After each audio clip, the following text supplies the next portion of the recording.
I can't tell you how much I wish I could be there with you for your final lesson. I kind of feel like I'm missing out. So I hope you will log on to my website and tell me what you did today as you shared your gifts, the gift of yourself, with one another.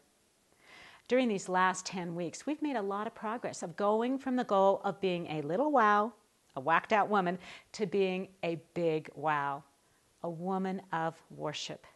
And this is our last session, so I want us to go out in a blaze. My final message to you is this: get fired up. A friend sent me a card, and this poor singed lady says, "Now that's what I call a hot flash." That's not exactly the kind of fired up I'm talking about. I have two thoughts for you today. First, I want you to get fired up about God and His love for you. God loves you so much. We've said throughout this book that hormones change, but His love for you never will. Do you remember that sweet letter at the end of the book? Let's read some parts of that together, just so we're reminded afresh about how much God loves us. My dearly loved daughter, I love you with an everlasting love, a lavish love. You are my princess, the apple of my eye. I gather you in my arms and carry you close to my heart. I rejoice over you with singing. I think of you constantly.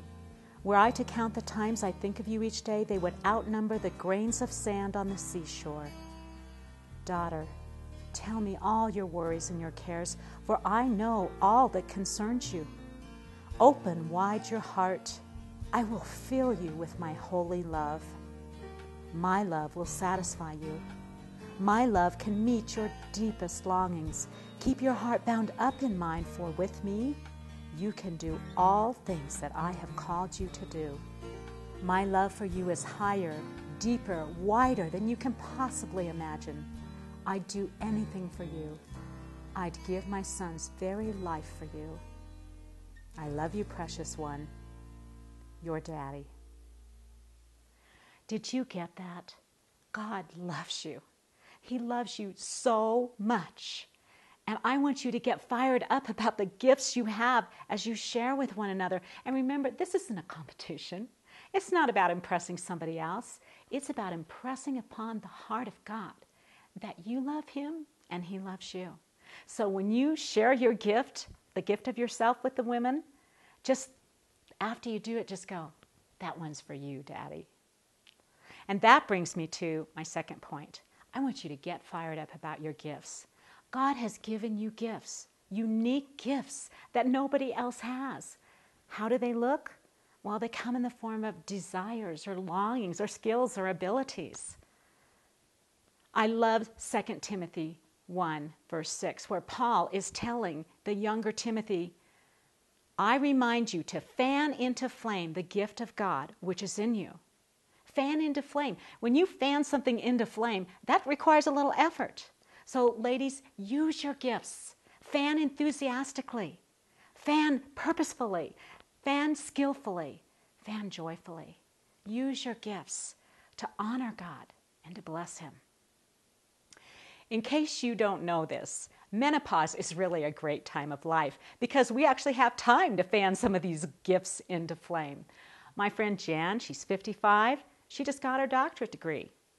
My friend Kit, at 40, started a new career as a stewardess, and she learned how to play the harmonica and write a new song. And Elaine, at 51, she just was in a dance recital. So it's never too late if you have dreams and desires to go for that. Some of you are in the mommy years, and I know that's the hardest time of life. You don't have much time to yourself, but you can fan into flame the gifts God gave you. Just maybe even devote 30 minutes a month, but don't lose those gifts and desires He's given to you. And now it's time for me to share my gift with you. My gift to you is a physical reminder of the spiritual encouragement I want to give to you.